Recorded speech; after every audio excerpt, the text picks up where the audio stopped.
我知道好像受到补助的劳工大概30%出头，好，那有70%的人是完全都不需要补助吗？我不懂哎，所以为什么这个纾困4.0政府拿了好多钱，好大一笔钱，上个星期呢还追加了预算也过了，那为什么绝大多数的民众都无感，都觉得没有帮到我？我想这个心情刚刚看那个10大疫情烂事里面，50%以上都是原来有工作的劳工，这一波经历的无薪假它改名字叫减班休息。减班休息，无薪假、减班休息这些劳工，在这一波这个纾困4.0里面，一样会跟去年看得到吃不到。那原因就是台湾中小企业很多的雇主，他对于减班休息要去通报。通报之后，劳工才能够有资料呢，来跟政府取得一个相关的纾困。这个程序呢，很多雇主，我猜70%以上都不愿意做。那这不愿意做有约束力吗？他不愿意做，所以呢，劳工自己想要去跟政府说，我们公司减班休息了，政府现在是不受理的。这就是上次我在修法跟要求劳动部说，你转换一个平台，让劳工去跟你做陈述，说我被减班休息，然后取得一定的资料文件之后，看还有哪个方案可以弄，结果都没有动。对，那第二块比较多的是，大家知道台湾很多的这个小商家，其实他们也是劳工，对，只不过他可能有一个小的这个工作坊或者3、5人成为一个工作室。这些人呢，基本上有些都被当作小雇主了，所以他也不在劳工的这一块纾困的对象，就要走到另外一个就是经济部啦或商业司等等的这样的一个营业的部分。可是事实上，他每一年的所得，包括去年或前年，整个提起来，他的这个营业额能不能叫做衰退50%呢？这就是门槛。对，所以你营业额衰退的部分，你要去拿到相关的资料证明，才能够进到。第二个就叫雇主部分的这个纾困的门槛，那这是2头了。对，那第3个就是说，政府这一次我认为它的纾困4.0呢，它很快的用去年的这个旧瓶子装了旧的酒的第一个，就是把原来的无一定雇主的劳工、职业工会的劳工，那去年我们知道大家争取的就是说。投保薪资在24000以下的人，他去年有给他给他3万块，对，那大概100多万人，那去年的纾困预算呢，就用了300多亿，劳动部就在这一块。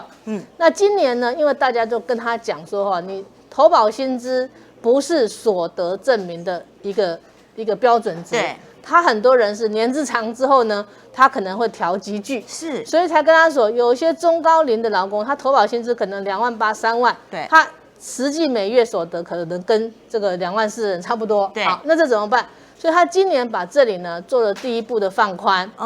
就是自营作业者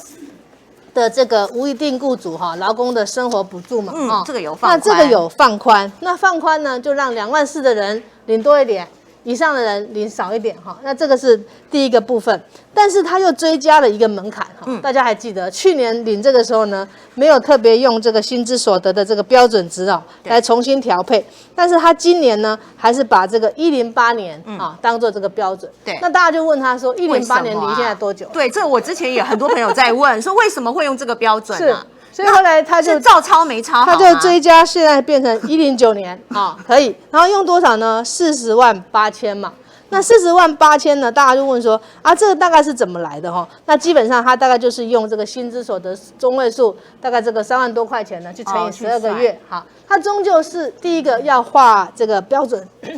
这个额度为什么？它就是因为有预算的框列嘛，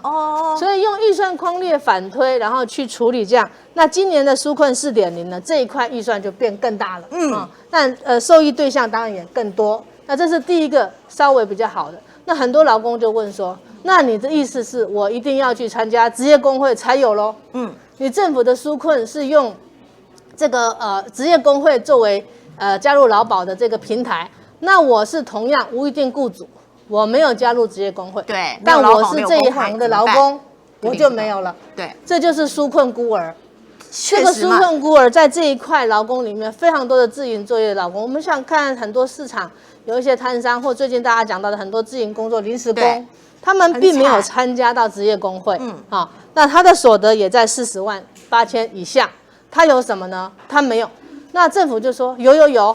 在哪里呢？在第二个，你去走一个叫劳工另外一条路啊纾困贷款。纾困贷款问题也很大，对我一定会要好好问。他说，那你们去纾困贷款啊，那纾困贷款呢，就是有10万块钱，对，然后呢，你也去抢爆了，好不好？对，你以前可能这个要有劳保的这个相关的过去的记录，那现在也不用，你只要证明你是从事这个工作。好，结果今年呢，纾困贷款呢变成多了一个门槛，一样又用所得50万以下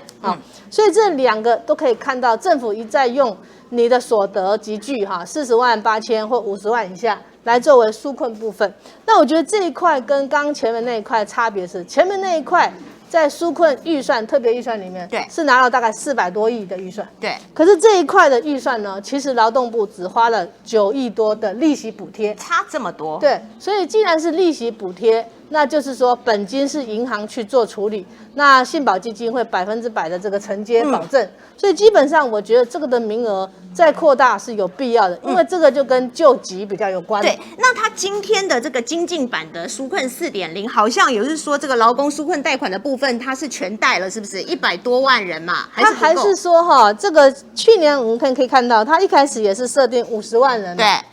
那今年一开始也是50万人，对，后来爆量嘛，然后他还临时暂缓呢，因为你主持人你讲的真对，他就临时暂缓，我也把它带来了那我们看到他说，为什么他临时暂缓呢？就是因为申请人从50万，其实一开始就爆量，爆到关门了，然后到现在117万那所以他今天的精进版出来，就是说好117万的人我就都受理进来了，对，那还是会有剔除剔除条件就刚刚讲。你的所得在去年或前年呢是50万以下的人，你还是会被筛减掉。所以从这个纾困4.0来看，我认为纾困贷款10万块其实不多的。对，救急来讲，很多人有需要应急，他要去救。对。那我刚刚问我们有一些工作人员我刚刚问了2位小姐嘛，就是我们的这个化妆师、发型师，他说他看来看去，他以为这个可以，结果就是收到50万以下，年收入不符合。是去年。那我请教，今年4月到7月，你用去年的50万作为所得标准，你是要证明什么？对，你是让你证明你去年有所得。那跟我现在4月到7月，我如果整个像很多的节目可能没有这么开的受疫情影响，对他们这个受疫情影响的收入是骤减的时候，为什么不能？对，所以我觉得这种以所得作为第一门槛做筛检。第二个是有一些是4月到7月真的收入骤降这件事情，为什么不能用专案的审核来处理？对，那劳动部的说法是说因为他们是用主计处的标准，第二是跟财政部的税局勾稽，才能够让这个就是说取信于大家嘛。那我说那这个就有一个我前天的记者会，先会有看到嘛？对，那一位也是那个正常有工作的，他1个月收入2.7万嘛，但是他身上他去年人家捐给他8万块买了一个电动轮椅，每天工作要进出用的，这个被财政部列为他个人所得之一，他就超过了50万。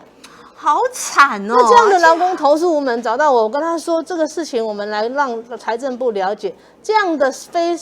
现金所得是有人捐了钱之后买个轮椅，但是那个机构是因为是善款，所以机构一定会说我这钱是给某某先生做什么用，所以机构会出一个账之后就会列入机构的费用，反倒成为我个人之后变成我所得，那我所得我是买了一个真正的轮椅代步，你可以去查的。反而造成的门槛，对，所以我觉得这样的一个纾困层次上面是说照顾的数量对象很多，对，可是实际符合跟有一些人拿不出所得证明的这个资讯，对，也被排除，种种还是会被刷掉，对，去年也是大概100多万人刷掉，最后只有97万人，有20万人被刷掉，那今年呢政府说那精进版4.0啦，117万都收进来，对，我在猜大概也有1成左右会被刷掉，就是刚刚那些辛苦可能需要的人。